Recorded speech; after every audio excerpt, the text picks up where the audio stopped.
असम के जोरहाट से पीएम मोदी ने 17,500 करोड़ के प्रोजेक्ट्स की दी सौगात। कहा, इन प्रोजेक्ट से असम में विकास की गति और तेज होगी। पीएम मोदी बोले, नॉर्थ ईस्ट ने मोदी की गारंटी को पूरा होते देखा है। पूरा नॉर्थ ईस्ट कह रहा है अब की बार 400 के पार। पीएम मोदी बोले, कांग्रेस सरकार घोटाला करने में व्यस्त थी। कांग्रेस ने हमेशा नॉर्थ ईस्ट को इग्नोर किया। विरासत के साथ विकास डबल इंजन सरकार का फॉर्मूला।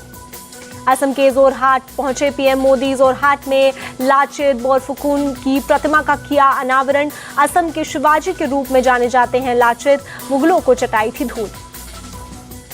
बोरफुकन की 84 फीट ऊंची भव्य प्रतिमा का पीएम ने किया लोकार्पण। स्टैचू ऑफ वेलोर के नाम से जानी जाएगी प्रतिमा। जोरहाट से पहले अरुणाचल प्रदेश की राजधानी ईटानगर पहुंचे पीएम मोदी। 55,600 करोड़ की परियोजनाओं की सौगात दी। पीएम मोदी ने सैला टनल का किया उद्घाटन। 10 किलोमीटर कम हुई तवांग से चीन सीमा तक की दूरी। अरुणाचल प्रदेश को सौगात देने के बाद बोले पीएम मोदी, नॉर्थ ईस्ट के विकास के लिए हमारा विजन आस्था लक्ष्मी का ट्रेंड और टूरिज्म की मजबूत कड़ी बनेगा नॉर्थ ईस्ट। पीएम मोदी बोले, नॉर्थ ईस्ट के विकास पर हमने कांग्रेस के निवेश से 4 गुना अधिक निवेश किया। कांग्रेस को इतना निवेश करने में 20 साल लग जाते। पीएम मोदी बोले, देश में विकसित राज्य से विकसित भारत का की दूरी। अरुणाचल प्रदेश को सौगात देने के बाद बोले पीएम मोदी, नॉर्थ ईस्ट के विकास के लिए हमारा विजन आस्था लक्ष्मी का ट्रेंड और टूरिज्म की मजबूत कड़ी बनेगा नॉर्थ ईस्ट। पीएम मोदी बोले, नॉर्थ ईस्ट के विकास पर हमने कांग्रेस के निवेश से 4 गुना अधिक निवेश किया। कांग्रेस को इतना निवेश करने में 20 साल लग जाते। पीएम मोदी बोले, देश में विकसित राज्य से विकसित भारत का राष्ट्रीय उत्सव तेज गति से पूर्वोत्तर के सभी राज्य भी बन रहे हिस्सेदार। ईटानगर में पीएम मोदी ने परिवारवाद को लेकर एक बार फिर विपक्ष पर साधा निशाना। कहा, आज जब ये मोदी के परिवार पर सवाल उठाते हैं तो पूरा देश कह रहा है मैं हूं मोदी का परिवार। ईटानगर से पीएम ने विपक्ष पर साधा निशाना। कहा, आपके बच्चे किस हाल में हैं, इसकी परवाह इंडिया अलायंस ने न कभी की और न ही कभी करेंगे। ईटानगर पहुंचने पर पीएम मोदी का स्वागत। सड़क किनारे रंग बिरंगे परिधानों में हाथ हिलाते दिखे छोटे छोटे बच्चे और महिलाएं। काजीरंगा नेशनल पार्क में प्रधानमंत्री ने सबसे पहले की हाथी की सवारी। पीएम मोदी के साथ एसपीजी के गार्ड्स भी 2 हाथी पर हुए सवार। हाथी पर सवार होकर पीएम मोदी ने काजीरंगा नेशनल पार्क में किया भ्रमण। हाथी पर सवारी कर फोटोग्राफी भी की। हाथी की सवारी के बाद पीएम मोदी ने हाथियों को किया दुलार। हाथियों को गन्ना भी खिलाया। हाथी की सवारी करने के बाद पीएम मोदी ने खुली जीप की जंगल सफारी की। करीब 2 घंटे तक प्रधानमंत्री नेशनल पार्क में रहे। जीप सफारी के दौरान पीएम मोदी ने काजीरंगा नेशनल पार्क का किया भ्रमण। दूरबीन से गैंडे को देखते हुए नजर आए पीएम। काजीरंगा नेशनल पार्क में भ्रमण के बाद प्रधानमंत्री नरेंद्र मोदी ने महिला वन रक्षकों की टीम वन दुर्गा से भी की बातचीत। वन्य जीवों के संरक्षण के प्रयासों में सबसे आगे है टीम। हरियाणा की नंबर प्लेट वाली एक बस ऋषिकेश के ताज होटल पहुंची। यहीं पर ठहरे हैं हिमाचल के 6 बागी कांग्रेस विधायक और 3 निर्दलीय विधायकों समेत कुल 11 विधायक।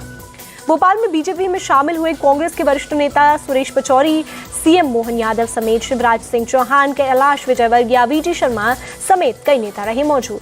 भोपाल में कांग्रेस नेता संजय शुक्ला भी बीजेपी में हुए शामिल। बीजेपी के प्रमुख नेताओं की मौजूदगी में कांग्रेस के कई और नेता बीजेपी में शामिल। कांग्रेस के बड़े नेताओं के बीजेपी में शामिल होने पर बोले गिरिराज सिंह, कांग्रेस अब डूबती हुई नैया है और डूबती नैया पर कौन बैठेगा, इसलिए सब भाग रहे हैं। मध्य प्रदेश के मुख्यमंत्री मोहन यादव बोले, आगे आगे राहुल गांधी जा रहे हैं और पीछे से कांग्रेस साफ हो रही है। पूर्व सीएम शिवराज सिंह चौहान बोले, कांग्रेस के सारे अच्छे नेता पार्टी के दिशाहीन नेतृत्व से थक चुके हैं। कांग्रेस खत्म होने की कगार पर है। एमपी सरकार में मंत्री कैलाश विजयवर्गीय बोले, राहुल गांधी न्याय यात्रा लेकर निकले हैं, लेकिन कांग्रेस के नेता भी समझ रहे हैं कि देश के साथ कोई न्याय कर रहा है तो वो है प्रधानमंत्री नरेंद्र मोदी। एमपी के बीजेपी चीफ वीडी शर्मा ने सुरेश पचौरी को बताया, मध्य प्रदेश में राजनीति में के संत का उन्हें लगा कि उनका कांग्रेस में कोई स्थान नहीं है। पीएम मोदी के नेतृत्व में कुछ काम करने आए हैं। लोकसभा चुनाव अकेले लड़ेगी बीएसपी, मायावती ने किया ऐलान। सोशल मीडिया एक्स पर लिखा, बीएसपी की ताकत देख विरोधी बेचैन। कांग्रेस की पहली लिस्ट जारी होने के बाद जयराम रमेश ने बीजेपी पर कसा तंज। कहा, यह एक मजबूत सूची है, बीजेपी जैसा नहीं, उसके आसनसोल और यूपी के उम्मीदवार बदल जाएं। राहुल गांधी पर अनुराग ठाकुर का हमला। कहा, राहुल गांधी अपनी सीट या राज्य बदल सकते हैं, लेकिन उनकी हार निश्चित है। ठगा हुआ महसूस कर रही है जनता। बारामती के कालेश्वर मंदिर में अचानक मिली सुप्रिया सुले और सुनेत्रा पवार। सुप्रिया सुले ने सुनेत्रा पवार को गले लगाया। दोनों ननंद भाभी एक दूसरे के खिलाफ उतर सकती है चुनाव में। दिल्ली सरकार ने बिजली सब्सिडी की फाइल एलजी को भेजी। 7 मार्च को दिल्ली कैबिनेट ने पास किया था बिजली सब्सिडी का प्रस्ताव। पटना में लालू यादव के करीबी सुभाष यादव के ठिकानों पर ईडी की रेड। अवैध खनन मामले में पटना में ईडी की छापेमारी। सुभाष यादव के ठिकानों पर पहले हुई थी आईटी की रेड।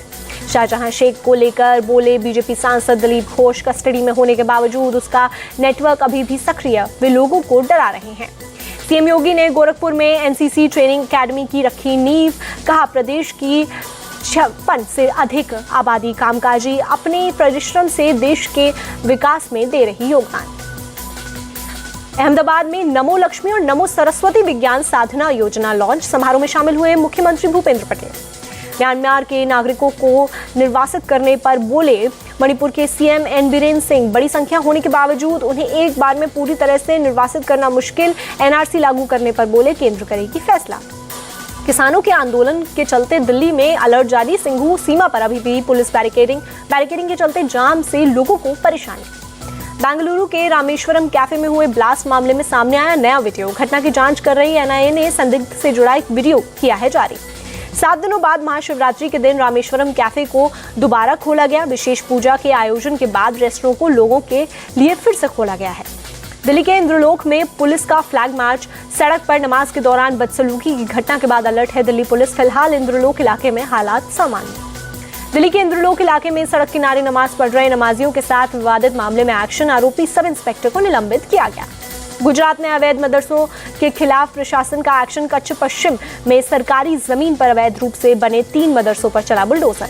रोहतक में शूट आउट का दिल दहला देने वाला वीडियो सामने आया। शूटरों ने ढाबे पर बिजनेसमैन को गोलियों से भूना। मां, पत्नी और बच्चे के सामने मारी गोली। 29 फरवरी का सीसीटीवी आया सामने।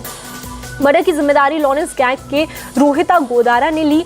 जयपुर बाल सुधार गृह से भागे नाबालिगों ने किया मर्डर। कार में बैठे कारोबारी पर अंधाधुंध फायरिंग का वीडियो जारी। भोपाल में मंत्रालय की बिल्डिंग में लगी भीषण आग। मंत्रालय के 4थे फ्लोर में लगी आग। मंत्रालय की पुरानी इमारत वल्लभ भवन में लगी आग। ऊंची उठी आग की लपटें। दिल्ली के कनॉट प्लेस में चलाया गया जागरूकता अभियान। साइकिल चालकों को दुर्घटनाओं को लेकर किया गया सतर्क। उज्जैन के श्री महाकालेश्वर मंदिर में सहरा आरती का आयोजन। सहरा पहनने भगवान शिव की हुई आरती। तरह तरह के फल और मिष्ठान का लगाया गया भोग।